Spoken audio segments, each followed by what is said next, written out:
ప్రియమైనటువంటి దేవుని సంగమా, చదవబడినటువంటి వాక్య భాగము నిర్గమకాండం 32వ అధ్యాయము 7వ వచనం నుంచి 14 వరకు ఉన్నటువంటి వాటిలో కొద్ది మాటలు ఈ దినాన్న ధ్యానిద్దాం. మోషే తన ప్రజల వద్ద లేని సమయం వచ్చింది. దేవుని యొక్క పిలుపు మేరకు కొండ మీదకు వెళ్ళవలసినటువంటి పరిస్థితి వచ్చింది. అలా వెళ్ళినప్పుడు ప్రజలందరూ కూడా కొండ దిగున ఉండి చెడిపోయారు. ఇవన్నీ గ్రహించినటువంటి దేవుడు, మోషే ఆ ప్రజలందరూ కూడా నువ్వు కిందన విడిచిపెట్టినటువంటి వాళ్ళు ఎలా చెడిపోయారో నువ్వు చూడని 7-8 వచనంలో అంటున్నారు. కాగా యెహోవా మోషేతో ఇట్లనెను, నీవు దిగి వెళ్ళుము, ఐగుప్తు దేశము నుండి నీవు రప్పించిన నీ ప్రజలు చెడిపోయి నేను వారికి నియమించిన త్రోవ నుండి త్వరగా తొలగిపోయి తమ కొరకు పోత పోసిన దూడను చేసుకుని దానికి సాగిలపడి బలి నప్పించి ఓయి ఇశ్రాయేలు, ఐగుప్తు నుండి దేశం నుండి మిమ్మల్ని రప్పించిన దేవుడు నీ దేవుడు ఇదే అన్నారు. కనుక ఇది ఇలా చెడిపోయారని కొండ మీదకి వచ్చినటువంటి మోషేతో దేవుడు చెబుతున్నాడు. నువ్వు కిందన వాళ్ళు ఉండమని చెప్పి నువ్వు వచ్చావు, కానీ వాళ్ళు ఎలాగ చెడిపోయారో చూడు. దూడను చేసుకుని వాళ్ళందరూ కూడా ఈ విధముగా పూజిస్తున్నారని దేవుడు మోషేతో చెప్పారు. గమనించినట్లయితే ఈ ముందు భాగంలోనే మోషే కొండపైకి వెళ్ళి ఇంకా రాలేదని జరిగినటువంటి సంఘటన ఒకసారి జ్ఞాపకం చేస్తున్నాను. వారందరూ కిందన అమరుంటే అతను ఏమయ్యాడో మాకు తెలియదు, కొండపైకి వెళ్ళిపోయాడు, ఇక రాలేదు అతను. కాబట్టి అతను ఏమయ్యాడో మాకు తెలియలేదు. కనుక నువ్వు మా కొరకు మా ముందు నడుచుటకు మాకు ఒక దూతను చెయ్యని అహరోనుతో చెప్పినప్పుడు సరే అని చెప్పి మీ కుమార్తెల యొక్క బంగారం అన్ని కూడా నాకు తీసుకొచ్చి ఇవ్వండి అని చెప్పినప్పుడు వారందరూ కూడా బంగారం అంతా కూడా ఏరి తెచ్చి ఇచ్చినప్పుడు వాటితో పోత పోసినటువంటి దూడ చేశాడు. అప్పుడు వారి దూడను చూసి, రండి రేపు యెహోవాకు పండుగ చేసుకుందాం, 32 అంటాడు. మరునాడు వారు ఉదయమునే లేచి దహన బలులను సమాధాన బలులను అర్పించిరి. అప్పుడు జనులు తినుటకును త్రాగుటకును కూర్చుండి ఆడుటకును చాలు. కనుక వారందరూ కూడా దూడను చేసిన వెంటనే తినుటకు త్రాగుటకు వారందరూ కూడా లేచి లేచి వీళ్ళందరూ డాన్సులు వేస్తున్నారు. కనుక ప్రియమైనటువంటి దేవుని సంగమా, ఇక్కడ గమనిస్తే మోషేకి దేవుడే అక్కడే ఉండగానే చెప్పారు, కిందకి దిగి చూడు వాళ్ళు చెడిపోయారని. అదే దేవుడు చెడిపోక ముందే కిందకి పంపించవచ్చు కదా. చెడిపోయిన తర్వాత దూడను చేసుకున్న తర్వాత ఇదిగో దూడను చేసుకున్నారని అప్పుడు పంపించే బదులుగా ఇక దూడను చేసుకోబోతున్నారు అని తెలిసినప్పుడు అప్పుడే దేవుడు మోషే గబగబా ముందు మనందరం తర్వాత మాట్లాడుకుందాం, నువ్వు వెళ్ళాలి ఇదో అహరోన్ని బలవంతం చేస్తున్నారు అని అప్పుడే ఎందుకు పంపించలేదు? ఇలాంటి ఆలోచన వస్తుంది. ప్రియమైనటువంటి దేవుని సంగమా, మనము ఆలోచించినట్లయితే దేవుడు ఏది చేసినా for wise and holy ends ఉంటాయి. పరిశుద్ధమైనటువంటి అంతం ఉంటుంది దేవుడు చేసిన దానికి. అనగా మీరందరూ కూడా ఇంకా పాపంలోకి లేదా చెడిపోక ముందే దేవుడు గాని వచ్చి చెడిపోతున్నారు మీరు అని అంటే వెంటనే ప్రజల యొక్క కామన్ సెన్స్ ఎలా ఉంటుంది? నేనే చెడిపోయాను, నేను ఇప్పుడు ఏం చెడిపోయాను నాతో అంటున్నావు అని అంటారు. అదే చేసిన తర్వాత చెబితేనే తప్పు అయిపోయింది అని అంటారు. అలాగని దేవుడు అంతవరకు ఆగలేదు. కానీ దేవునికి పాపమును శిక్షించాలి కనుక ఆ పాపము మీదే ఆయన కోపము కనుక ఆ పాపము జరగనిచ్చే పాపం మీద తన యొక్క ఉగ్రతను చూపించాడు. దేవుడు పాపిని ప్రేమిస్తారు, పాపాన్ని ద్వేషిస్తారు. కనుక ప్రియమైనటువంటి దేవుని యొక్క సంగమా, ఇది నన్ను అలాగ కిందకి వెళ్ళు అని మోషేతో చెప్పడము జరిగింది. చూడు ఆ 7వ వచనంలో ఏమంటారండి? కాగా యెహోవా మోషేతో ఇట్లనెను, నీవు దిగి వెళ్ళుము, ఐగుప్తు దేశం నుండి నీవు రప్పించిన నీ ప్రజలు చెడిపోయిరి. చాలండి. నీ ప్రజలు చెడిపోయినట్టు దే హ్యావ్ కరప్టెడ్ దెమ్సెల్వ్స్ అనగా తమని తామే పాడు చేసేసుకున్నారు. మనం అనుకుంటే మనల్ని ఎవరు కూడా వచ్చి పాడు చేశారు. పాపము పాపిని భ్రష్టత్వానికి తీసుకెళ్ళిపోద్ది, అనగా నాశనానికి తీసుకెళ్ళిపోద్ది. పాపము మలినమైపోయేలాగా చేస్తుంది. పాపము సాతానుడి యొక్క ఉద్దేశమే అది. నువ్వు క్లీన్ గా ఉండకూడదు. పైకి క్లీన్ గా కనిపించిన నీ జీవితము, నీ హృదయము క్లీన్ గా ఉండకూడదు. కనుక ప్రియమైనటువంటి దేవుని సంగమా, ఇది తమకు తాముగా మలినమైపోవడానికి పూనుకున్నారు. ఎవరో వచ్చి మలినము చేసి ఎవరిని కూడా, ఎవరో వచ్చి నీ మీద పాపాన్ని ఇలా రాసి కూడా ఎవరు కూడా పోలినాడు చూస్తే అందరికీ కూడా వచ్చి ఒకరి మీద ఒకరు రంగులు రాసేసుకుంటుంటారు. రంగులు రాస్తున్నప్పుడు నాకు రాయికి ఒకరు తప్పించుకుంటుంటారు. కానీ రాయడం ఇష్టమే. నీకు రాయించుకోవడం ఇష్టం లేకపోతే ఆ గుంపులు ఎందుకున్నావు? నువ్వు ఇంట్లో అంటే నీకు రాసేది కదా, ఉండడమేమో గుంపులో ఉన్నావు. నాకు రాయకనేసి మళ్ళీ అంటున్నావు. అలా ఉంది. అనగా నీ మనసులో పాపం అంటే ఇష్టమే, పాపం చేయడం నీకు ఇష్టమే, కానీ పైకి నువ్వు ఏదో చెప్తున్నావు. అందుకే ప్రేమైనటువంటి దేవుని సంగమా, ఎందుకు ఈ మాటలు జ్ఞాపకం చేస్తున్నానంటే, ఎవరో వచ్చి నీ మీద పాపం ఎలాగ పెయింట్ వేసినట్టే పులిమేరు నీలో నుంచి బయలుదేరుతుంది. యాకోబు పత్రికలో కూడా చదివాము, 1వ అధ్యాయము 14వ వచనంలో, ప్రతివాడును తన స్వకీయమైన దురాశ చేత ఏడబడి మరులు కల్పబడిన వాడై శోధింపబడును. కదండి. కనుక తన స్వకీయమైన దురాశ చేతనే, నీలో ఉన్నటువంటి దురాశ, నీలో ఉన్నటువంటి ఆశ, పాపము చేయాలనే కోరికే నిన్ను ఆ సందులోకి ఈ సందులోకి ఇటువంటి తిప్పుతాడు. ప్రియమైనటువంటి దేవుని సంగమా, 8వ వచనంలో అంటున్నాడు, నేను వారికి నియమించిన త్రోవ నుండి త్వరగా తొలగిపోవాలంటున్నాడు. అక్కడ దేవుడు అంటున్నటువంటి మాట మోషేతో, మోషే వారు నియమించినటువంటి త్రోవ నుండి చాలండి త్వరగా తొలగిపోయారు వాళ్ళు. కనుక ఇది నాన్న దేవుడు చెబుతున్నటువంటి మాట, పాపము మన మార్గము లేదా మన యొక్క క్రమం నుంచి మనల్ని తప్పించేస్తుంది. పాపం ఒక క్రమమైనటువంటి మార్గంలో వెళ్ళనివ్వకుండా పాపం మనకి చేస్తుంది. దేవుడు చెప్పిన విధంగా నడుచుకుంటూ మనం వెళ్ళాలి. అలా వెళుతూ ఉంటే ఏ సమస్య కూడా ఉండదు. కానీ నీలో ఒక ఆలోచన పెట్టుకొని వెళుతుంది మాత్రం ఒక మార్గం, ఆలోచన మాత్రం ఇంకొకటి, అలాగ వెళుతూ ఉంటే నువ్వు తప్పక త్రోవ తప్పిపోతావు తప్పకుండా. కనుక ప్రియమైనటువంటి దేవుని సంగమా, ఇది నాన్న దేవుడు చెప్తున్నటువంటి మాట, నేను వారికి నియమించిన త్రోవ నుండి తొలగిపోయారు అనలేదు, త్వరగా తొలగిపోయారు అంటున్నారు. ఎందుకు ఈ త్వరగా తొలగిపోయారన్న మాట అంటున్నారు అంటే, దేవుడు ఇజ్రాయేల్ ప్రజలందరినీ కూడా ఐగుప్తు నుంచి తీసుకొని ఆయన సొంతంగా బలవంతంగా తెచ్చిలేదు.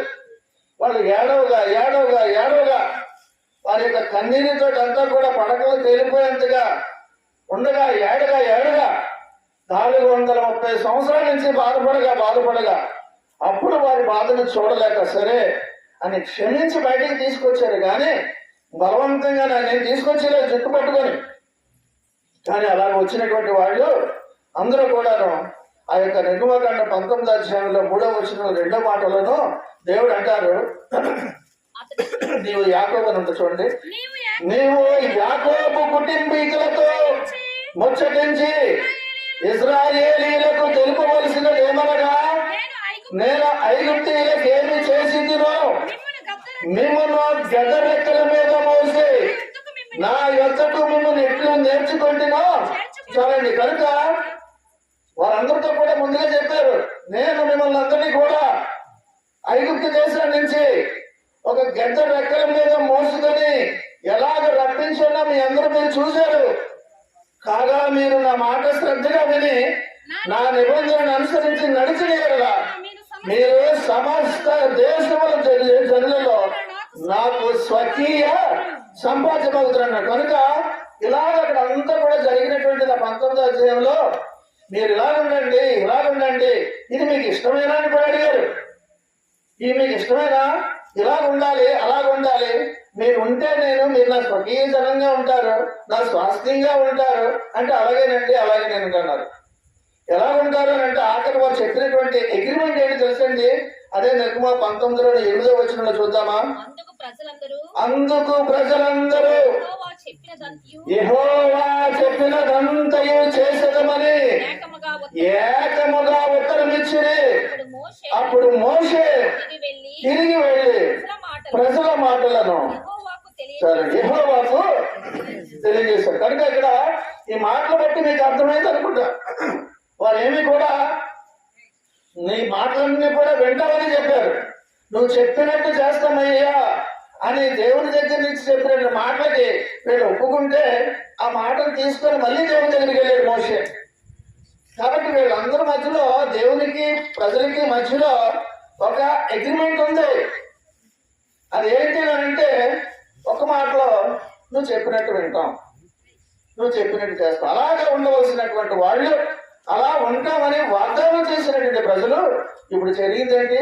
త్వరగా చెడిపోయారు, వారు త్వరగా తొలగిపోయారన్న మాట చూస్తున్నాం అక్కడ. కాబట్టి మోషే నువ్వు కిందను చూసావు కదా, వాళ్ళందరూ కూడా త్వరగా తొలగిపోయారు.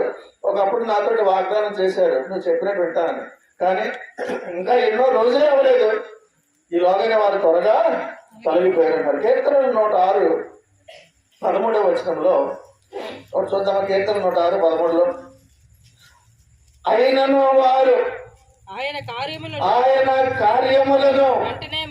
వెంటనే మరిచిపోయి ఆయన ఆలోచన కొరకు కనిపెట్టుకొనక. చాలండి. అయినను వారు ఆయన కార్యములను వెంటనే మర్చిపోయి ఆయన ఆలోచన కొరకు కనిపెట్టుకొనకపోయారని దేవుని యొక్క వాక్యము తెలియజేసి గమనించాలి. పాపములో అంత త్వరగా పడిపోవడం అన్నది, పాపములో పడిపోవడం అన్నది దేవుని యొక్క నిబంధన బంధము ఉండగానే ఆయన కృప నీకు నిత్యము కూడా నిన్ను పోషిస్తున్నప్పుడు కూడా అన్ని విధాలుగా నీకు కాపుదలుగా ఉంటున్నప్పుడు కూడా ఎంత త్వరగా నువ్వు పడిపోతావని నేను అనుకోలేదు. ఇది నన్ను అంతా కూడా అంటున్నారు, నీకు అన్ని ఇస్తున్నాను, ఆరోగ్యం ఇస్తున్నాను, ఆర్థికంగా బలపరుస్తున్నాను, అన్నీ చేస్తున్నాను, కానీ నువ్వు ఎంత త్వరగా పడిపోతావని నేను అనుకోలేదని దినాన్ని మనతోటి చెబుతున్నారు. కనుక ప్రియమైనటువంటి దేవుని యొక్క సంగమా, దినాన్ని గమనించాలి. దేవుడు ఆ విధముగా పడిపోవడాన్ని కానీ ఆయన చూస్తే ఆయన మనం పడిపోవడాన్ని బట్టి మనము ఆయనని ఏం చేస్తున్నామో తెలుసా? రెచ్చగొడుతున్నాం. దేవుని మాట వినకుండా నీవు నీ పనిలోని అలాగే విధముగా నువ్వు పాపంలో ఉంటే నువ్వు ఏం చేస్తున్నావో తెలుసా? దేవునిని రెచ్చగొడుతున్నావని గుర్తుంచుకో. దేవునిని నీవు రెచ్చగొడుతున్నావు. ఆయన మౌనంగా ఉంటున్నారని అనుకుంటున్నామేమో. ఇది నా దేవుడు వాక్యం అందుకే నీతో మాట్లాడుతున్నారు. అదే నిర్మాకాండ 32 అంటున్నారు, నేను వారికి నియమించిన త్రోవ నుండి త్వరగా తొలగిపోయి తమ కొరకు పోత పోసిన దూడను చేసుకుని దానికి సాగిలపడి నడిపించి. చాలండి. దానికి ఆ విధంగా దూడను చేసి త్వరగా తొలగిపోయి సాగిలు పడిపోయి అది చేసి ఇది చేసి గందరగోళం సృష్టి చేశారు. ఒకసారి ప్రశాంతమైనటువంటి వాతావరణాన్ని ఒకేసారి కలుషితం చేసేసుకున్నారు వారే. అనగా మంచి నీళ్ళని ఇలా తాగుదామని అనుకున్నప్పుడు ఎవడో వచ్చి గెలిగేస్తే తాగడానికి పనికి రాకుండా నీళ్లు వాడే ఎలాగైతే చేసుకుంటాడో అలా చేసుకున్నట్టుగా చేసుకున్నారు ఇజ్రాయేల్ వారి యొక్క పరిస్థితిని. దేవుడు కల్పించినటువంటి అన్ని సౌకర్యాలని కూడా. కనుక ప్రియమైనటువంటి దేవుని సంగమా, మన పాపాలు నువ్వు ఎవరు చేసినా సరే దేవునికి చాలా స్పష్టంగా కనబడతాయని అనేక సందర్భాల్లో ఈ మధ్యలో దేవుడు మనతో మాట్లాడాడు. హెబ్రీయులకు రాసిన పత్రిక 4వ అధ్యాయము 13వ వచనంలో చూద్దామా. మరియు ఆయన దృష్టికి కనబడని సృష్టము ఏదియూ లేదు, మనం ఎవరికి లెక్క యొక్క చెప్పవలసి ఉన్నదో ఆ దేవుని కన్నులకు సమస్తమును మరుగులేక తేటగా ఉన్నదన్న కనుక ఆయన కన్నులకు సమస్తము కూడా కనిపిస్తూ ఎలాగంటే తేటగా కనిపిస్తుంది. కనుక ప్రియమైనటువంటి దేవుని సంఘం, అందుకనే అది దృష్టిలో పెట్టుకొని మన దైనందిన జీవితంలో, ఆధ్యాత్మిక జీవితంలో జాగ్రత్తగా ఆచితూచి అడుగులు వేయాలని దేవుడు మనతో చెబుతున్నారు. వారిలో చూసుకోలేనటువంటి పాపాలని దేవుడు చూడగలరు. బహుశా నీలోని పాపం ఏముందో నీకు కనిపించకపోవచ్చు, నాలో ఏం లేదు అంత బాగానే ఉందని అనుకోవచ్చు, రీజనింగ్ గా మాట్లాడగలరు.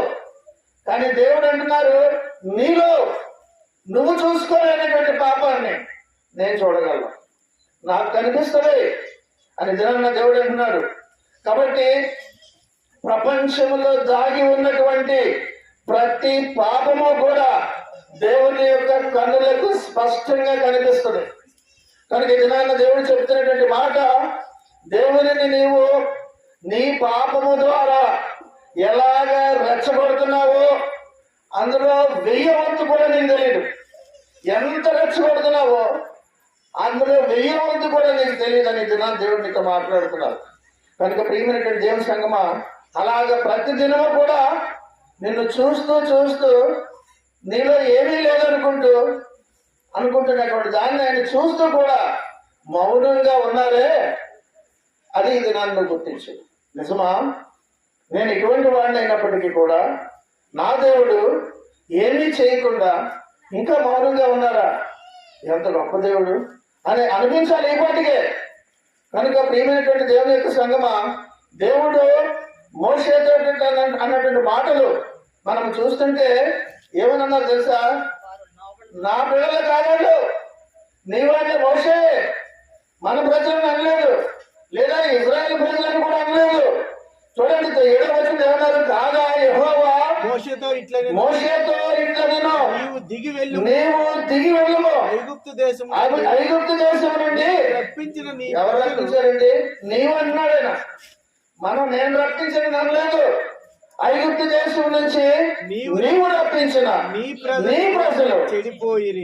కనుక ఆయన అంటున్నారు, నాకు వాళ్ళకి ఏ రిలేషన్ లేదు. వాళ్ళు ఎవరు? నువ్వు మొరపెట్టావు, నువ్వు బాధలు పెట్టి నువ్వు అన్నావు కాబట్టి నేను విడిపించడానికి సిద్ధపడ్డాను. నీ ప్రజలు నీ యొక్క వాళ్ళ ఐగుప్తు నుంచి తీసుకొస్తే వాళ్ళందరూ తొలగిపోయారు, చెడిపోయారు అంటున్నాడు. కాబట్టి దేవుడు ఆఖరికి కోపపడి ఆయనకి ప్రజలతో ఉన్నటువంటి బంధాన్ని కూడా తెంచేసుకొని మాట్లాడేటువంటి మాట, నీ ప్రజలు. కనుక ప్రియమైనటువంటి దేవుని సంగమా, వాళ్ళు నా వాళ్ళు కాదు, నీ వాళ్ళే, ఎందుకని చూసుకో కావాలంటే చెడిపోయారు అని చెప్పినటువంటి మాట జనాలు మనకి తెలియజేస్తున్నారు. కనుక ప్రియమైనటువంటి దేవుని యొక్క సంగమా, నీ పట్ల దేవుడు చూపిస్తుంది మంచితనం. నీ పట్ల చూపించే మంచితనానికి ఆయన అవమానపడుతున్నారు. మంచితనంగా ఉండిపోవడం వల్ల ఏ దేవుడు అంటే ఏం చేసినా ఊరుకుంటాడు. ఏం దేవుడు అంటే ఎలాంటి భయంకరమైన పరిస్థితిలో ఉన్నా నిన్ను క్షమిస్తున్నాను అంటాడా అని నీ వలన నా వలన ఆయన అవమానించబడుతున్నారు. కనుక ప్రియమైనటువంటి దేవుని సంగమా, ఇది నాన్న అంటున్నారు, మోషే నువ్వు త్వరగా వెళ్ళు, త్వరగా దిగి వెళ్ళు అని ఆ మాటలో చెప్తున్నారు. అక్కడ 7వ వచనంలో మనం చూసాం. కనుక ప్రియమైనటువంటి దేవుని సంగమా, వారు చేసినటువంటి పాపానికి దేవుడు అసంతృప్తిని ఇజ్రాయేల్ పట్ల కనపరుస్తున్నారు.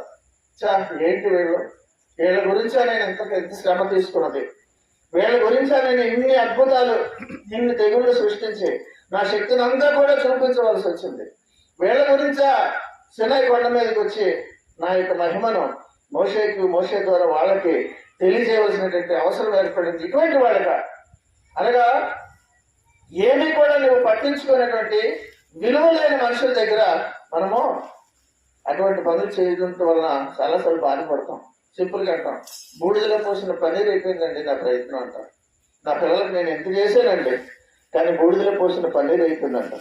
దేవుడు చేసింది ఇంత చేసింది కూడా, ఎంత మంచితనంగా చేసింది కూడా ఆయన 9:10 అంటున్నారు, కావున నీవు మరియు యెహోవా ఇట్లనెను, నేను ఈ ప్రజలను చూచి ఉన్నాను, ఇదిగో వారి ఇదిగో వారు లోబడిన వాళ్ళని ప్రజలు, కావున నీవు ఊరకుండము, నా కోపము వారి మీద మండును, నేను వారిని కాల్చివేసి గొప్ప జనముగా నిన్ను గొప్ప జనముగా చేసేదని చాలండి. కనుక ఇది నేను చేస్తాను మోషే, ఇక నువ్వు ఊరుకో, ఇంకేం మాట్లాడుకో, వాళ్ళందరినీ కూడా చంపేస్తాను, మళ్ళీ ఫ్రెష్ గా నీ ద్వారా ఒక కొత్త జనాంగాన్ని నేను సృష్టిస్తాను, అలా ఉండు, వీళ్ళని నేను ఇంక భరించలేను, వీళ్ళైతే నావాడి కాదు అని చెప్పినప్పుడు మోషే ఎంతగానో బాధపడ్డాడు. దేవుడు అన్నటువంటి మాట ప్రజల్ని ఏమన్నారు, వీఆర్ స్టిఫ్ నెక్డ్ పీపుల్ అన్నారు. వీళ్ళు లోబడి నల్లటి ప్రజలు అంటే they are stiff necked people, అంటే మేడం ఉండదు. కొంత చాలా గర్వంగా ఉన్నవాళ్ళు మాట్లాడుతున్నట్టు తెలిసిపోతుంది, లా పెట్టి మాట్లాడుతుంటారు కదండి, మేడం ఉంటుంది, కావాలని కాదు, ఉండుతుంది గర్వం అన్నమాట. మా ముఖంలోనే కొందరికి గర్వం తొడికిసలాడుతుంటుంది. కనుక ప్రియమైనటువంటి దేవుని సంగమా, స్టిఫ్ నెక్డ్ పీపుల్, వీళ్ళందరూ కూడా లోబడి నల్లని ప్రజలు. కాబట్టి దేవుని యొక్క దైవ ధర్మం అనేటటువంటి కాడి కింద రావడానికి ఇష్టపడినటువంటి ప్రజలు వాళ్ళు. బండి కట్టేటప్పుడు ఆ యొక్క కాడిని ఎదురు మీద వేయడానికి దాని దగ్గరికి ఇలా పిలుస్తుంటే ఇలాగంటుంది, ఆ మీదకి ఇలా పెడితే కాడి దాని మీద పెట్టి సమయానికి ఇలాగలా విదిలించుకుంటుంది, గంటలా మోగుతుంటే ఇప్పుడు వెళ్ళనున్నాడు. ఎందుకు విదిలించుకుంటుంది? ఇంక ఈ కాడి కానీ నేను పెట్టేస్తే ఇక సాయంత్రం వరకు నన్ను తినేస్తాడు, కొడతాను ఉంటాడు, పని చేసుకుంటూ ఉంటాడు, ఇంకా చెప్పినట్టు నేను వినాలి. కాబట్టి దేవుని యొక్క దైవ ధర్మం అనేటటువంటి కాడి కింద రావడానికి ఇష్టపడరు. ఎందుకంటే కాడిని నెట్టిన వేసుకుంటే ఇక చెప్పినట్టు అంతా చేయాలి, ఈ ధర్మశాస్త్రాలు అలా చెయ్యి ఇలా చెయ్యాలి, నాకు ఎందుకు వెళ్ళినండి అని అనుకునేటటువంటి స్వభావం మనిషిదే. ఆ ఎత్తుకున్నటువంటి స్వభావమే కాడి ఎత్తుంటుంది. దానికి ప్రియమైనటువంటి దేవుని యొక్క సంగమా, ఇది నాన్న దేవుడు చెప్తున్నటువంటి మాట, దేవుని కాడి కిందకి రావడానికి నువ్వు ఇష్టపడటం లేదు, కానీ నువ్వు వచ్చినట్లయితే ఆయన అంటున్నారు, నిన్ను ఆశీర్వదిస్తానని అంటున్నారు. కనుక నీతిమంతుడైనటువంటి దేవుడు మనం ఏం చేస్తున్నామో ఆయన చూడటమే కాదు, కానీ మనం ఏంటో ఎలాగుంటున్నామో ఏం చేయబోతున్నామో ఇవన్నీ కూడా ఆయన చూస్తుంటారు. మన యొక్క అంతరంగంలో ఏమి నువ్వు ఆలోచిస్తున్నావో అవన్నీ కూడా ఆయన నిశ్చితంగా పరిశీలిస్తుంటారు, అన్ని కూడా చూస్తూ ఉంటారు. ద్వితీయోపదేశ గ్రంథంలో 9వ అధ్యాయంలో 14వ వచనంలో ఒక చక్కటి మాట ఉంటుంది. దేవుడు అంటారు, నాకు అడ్డముగా రాకుము, నేను వారిని నశింపచేసి వారి నామమును ఆకాశము క్రింద నుండకుండా నుడుపు పెట్టి నిన్ను వారికంటే బలము గల బహు జనముగా చేసేదని చాలండి. కనుక I will change them out of the world, ఈ ప్రపంచంలో నుంచే లేకుండా వాళ్ళు తుడి చేస్తారంటున్నారు.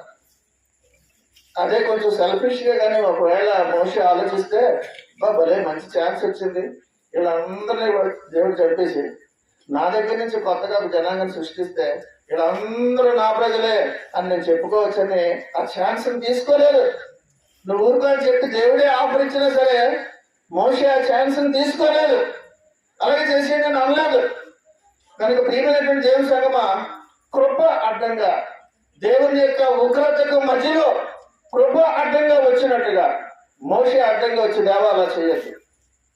అలా చేస్తే ఈ దేవుడే ఏం దేవుడు, ఐగుప్తు నుంచి విడిపిస్తానని తీసుకొచ్చి కొండల దగ్గరికి అక్కడికి తీసుకెళ్ళి అందరినీ చంపేశాడని చనిపోయి నీకు వస్తుంది. కాబట్టి అలా చెయ్యొద్దు, నువ్వు ఉన్నతమైనటువంటి దేవుడు దేవా అని దేవుడి దగ్గరే మళ్ళీ తిరిగి ఎదురుగా మాట్లాడినటువంటి మోషే అడ్డముగా దేవుని యొక్క కోపానికి అడ్డముగా కృపను చూపించి దేవుని యొక్క యేసుక్రీస్తుకి సాదృశ్యముగా మనకి కనిపిస్తున్నాడు. కనుక ప్రియమైనటువంటి దేవుని సంగమా, ఇది నాన్న అంటున్నాడు, నువ్వు మధ్యలో కలగ చేసుకోకు మోషే, నువ్వు అలా ఉండు అని ఎన్నోసార్లు దేవుడిని చెప్పినా మోషే మాత్రం అందుకు ఒప్పుకోలేదు. కాబట్టి ఈ దినాన్న దేవుడు చెప్తున్న మాట ఇర్మియా గ్రంథం 15వ అధ్యాయము 1వ వచనంలో కూడా ఒక మాట చెప్తారంటే అంత ఖండితంగా చెప్పారు. ఎలాగనంటే యెహోవా నాకు ఎలాగో సెలవిచ్చను, మోషేయు సమూయేలును నా ఎదుట నిలువబడినను ఈ ప్రజలను అంగీకరించటకు నాకు మనస్సు ఉండదు, నా సన్నిధి ఉండకుండా వారిని చాలు. కనుక ఎవరు నాకు అడ్డం వచ్చినా మోషే నువ్వు కూడా అడ్డం లేదు, నువ్వు అలా ఉండు, వీళ్ళందరినీ కూడా నేను నిర్మూలన చేసేస్తానని చెప్పి మాట ఎందుకు అనవలసి వచ్చిందంటే అంత అసంతృప్తికి గురైపోయారు దేవుడు. మనుషుల యొక్క పాపాలను బట్టి దేవుడు నశింప చేసేద్దాం అన్నంత వరకు కూడా అసంతృప్తికి గురైపోతారనే విషయం మనం గమనించాలి. మా దేవుడు ఏం అనుకోదు. ఆయన ఏదో ఒక రోజు తీవ్రమైనటువంటి అసంతృప్తికి గురయ్యి ఇప్పుడు అన్న మాటలే మోసే నాకు అడ్డుగా రాకు, నా కుమారుడా నువ్వు కూడా అడ్డుగా రాకు అని చెప్పేసేటటువంటి దేవుడు. అలా చెప్తే ఇక నీ పరిస్థితి నా పరిస్థితి ఏంటో ఆలోచించాలి. కనుక ప్రియమైనటువంటి దేవుని సంగమా, మోషే యేసుక్రీస్తుకి సాదృశ్యంగా కనిపిస్తున్నాడు. కొరింథీయులకు రాసిన 2వ పత్రిక 5వ అధ్యాయము 19వ వచనంలో, కొరింథీయులకు రాసిన 2వ పత్రిక 5వ అధ్యాయము 19లో ఒక మాట చూద్దామా? అదేమనగా దేవుడు వారి అపరాధములను వారి మీద మోపక క్రీస్తునందు లోకమును తనతో సమాధానపరుచుకొనుచు ఆ సమాధాన వాక్యమును చాలండి. కనుక అదేమనగా దేవుడు వారి అపరాధములను వారి మీద మోపక క్రీస్తునందు లోకమును తనతో సమాధానపరచుకోవడానికి ఇష్టపడ్డారు. కనుక ప్రియమైనటువంటి దేవుని సంగమా, యేసుక్రీస్తే మధ్యలో రాకపోతే, ఆయనే మధ్యవర్తిగా రాకపోతే ఈ దినాన మనందరికీ కూడా ఈ పాపము నుంచి విడుదల, విమోచన, పరలోకంలో ప్రవేశము ఇవన్నీ కోల్పోయి ఉండేవాళ్ళం. కనుక ఈ దినాన దేవుడు ఆ రోజు వారికి ఏ విధముగా అయితే మోషే అడ్డుగా వచ్చాడో, యేసుక్రీస్తు వారు ఈ లోకం అంతటి కొరకు ఆయన మధ్యవర్తిగా వచ్చి ఆయన కృపను అడ్డంగా వేస్తారు. ఒకసారి ఆయన ఉగ్రతలా వచ్చేసే సమయానికి అడ్డుగా ఆయన శిలువను పెట్టి ఆయన తలవల్చి ఆ ఉగ్రత అంతా కూడా ఆయన భరించి ఆయన మరణం పాలయ్యారు. కనుక ప్రియమైనటువంటి దేవుడి సంగమా, ఇదనన్న దేవుడు మనకు చెప్తున్నటువంటి మాట, మోషే స్వార్థంగా ఆలోచించినట్లయితే ఇదినంత వరకు కూడా ఈ కథ జరిగేది కాదు. వారందరికీ కూడా కనాను ప్రవేశం లేదు. ఎలాగో అలాగే మనము కూడా కనాను అనేటటువంటి స్వర్గాన్ని లేదా పరలోకాన్ని కోల్పోయి ఉండేవాళ్ళమని ఇదనన్న ఈ యొక్క మధ్యవర్తిత్వం బట్టి యేసుక్రీస్తు వారు ఎలాగొచ్చారో మనందరికీ కూడా దేవుడు తెలియజేస్తున్నారు. కీర్తన 106:23 ఒకసారి చూద్దామా? కీర్తన 106:23 అప్పుడు ఆయన నేను వారిని నశింపజేసేదనను, అయితే ఆయన వారిని నశింప చేయకుండానట్లు ఆయన కోపము చలార్చుటకై ఆయన ఏర్పరచుకున్న మోషే ఆయన సన్నిధిని నిలిచి మోషే అడ్డుపడ్డాడనే విషయం ఇక్కడ గమనించాలి. దేవుడు నిజంగా కానీ కోపడితే ఒకరితో చూపించేయాలని కానీ డిసైడ్ అయిపోతే మోషే వెళ్ళి ఆపగలడా? మోషే దేవుని యొక్క ఉగ్రతను ఆపగలడా? ఆపలేడు, ఎవరు ఆపలేరు. కానీ ఇక్కడ చాలా అద్భుతమైనటువంటి ఒక మాట జనాన్ని చూపిస్తాను, చాలా జాగ్రత్తగా అక్కడ చూడండి. 10వ వచనంలో ఏముందండి? కావున నీవు ఊరకుండుము, నా కోపము చాలండి వారి మీద. ఈ వాక్యాన్ని జాగ్రత్తగా మళ్ళీ పరిశీలిస్తే నీవు ఊరకుండము అన్నాడు. మళ్ళీ అదే మాట పలుకుతాం, నీవు ఊరకుండము. మళ్ళీ చెప్తున్నాను, నీవు ఊరకుండము అన్నాడు. అంటే నువ్వు ఊరుకోకపోతే, నువ్వు కానీ అడ్డుపెడితే నేను ఆపేస్తాను రా అబ్బాయి అర్థం. అర్థమైందండి అన్నమాట. నీవు ఊరకుండము అంటే మోషే ఊరుకోకపోతే, అడ్డొస్తే ఆయన కోపాన్ని ప్రదర్శించలేరని అర్థమైపోతుంది. మోషే క్యాచ్ చేశాడు ఆ కిటికీని, ఆ యొక్క హింట్ని అర్థం చేసుకున్నాడు. మోషేకి ఇచ్చిన హింట్ అర్థమైపోయింది. వెంటనే దేవ అలా చేయకనే ఉన్నాడు, నీవు ఊరకుండము అని అంటే, అమ్మో వీడు నేను ఊరుకోకపోతే ఈయన అవుతాడనమాట. ఇది నాన్న నీతో కూడా చెబుతున్నటువంటి మాట, దేవా నీవు ఊరకుండము అని నీ ఉగ్రత నా భర్తపై చూపించదు, నా భార్యపై చూపించదు, నా కుమారుడు కుమార్తెపై చూపించదని నీవు మోషేలాగా దేవునికి ప్రార్థిస్తే దేవుడు నేను శిక్షిస్తాను, నీకు లాభం లేదని అంటే, మోషేతో ఎలాగైతే నీ ఊరకుండము అని అంటే ఎలాగైతే ఆ యొక్క హింట్ని మోషే క్యాచ్ చేశాడో, నీకు కూడా ఈ దినాల్లో దేవుడు ఇస్తున్నటువంటి హింట్ ఏంటంటే, నువ్వు ప్రార్థిస్తే నేను నీ కుటుంబాన్ని ఆశీర్వదిస్తాను, కోపగించుకోను. కాబట్టి ప్రార్థించు. ఈ దినాన మనందరికీ కూడా ఆయన ఒక సూచన, ఒక హింట్ ఇచ్చారు. నేనైతే నాకు చాలా కోపం ఉంది, నీ పరిస్థితి నీ పాపాన్ని బట్టి నిన్ను నశింపజేసేస్తాను, కానీ మోషేతో చెప్పిన మాట ఊరకుండము అన్న మాటను బట్టి ప్రార్థించుకునే అవకాశము, నీ బ్రతుకును నీ కుటుంబాన్ని మార్చుకొని దేవుని యొక్క ఉగ్రత రాకుండా నీకు అడ్డుగా దేవుని యొక్క కృపను పెట్టుకునేటువంటి అవకాశం నీకే ఇచ్చారు.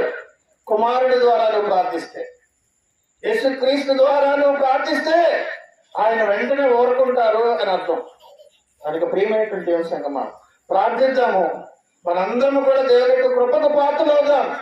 యెషయా గ్రంథం 59లో చివరిగా చదువుకుని ముగించుకుందాం. 16వ వచనంలో, యెషయా 59:16లో, సంరక్షకుడు లేకపోవట ఆయన చూచెను, మధ్యవర్తి లేకుండా చూచి ఆశ్చర్యపడను. కాబట్టి ఆయన బాహువు ఆయనకు సహాయం చేశాను, ఆయన నీతియే ఆయనకు ఆధారమైన, ఆయన బాహువే ప్రభు అయినటువంటి యేసుక్రీస్తే మనందరికీ కూడా ఆయన సహాయం చేసి మధ్యవర్తిగా వచ్చి మధ్యలో వేలాడి శిలువ మరణము పొంది నీకు నాకు ఆయన విడుదల చేశాడు.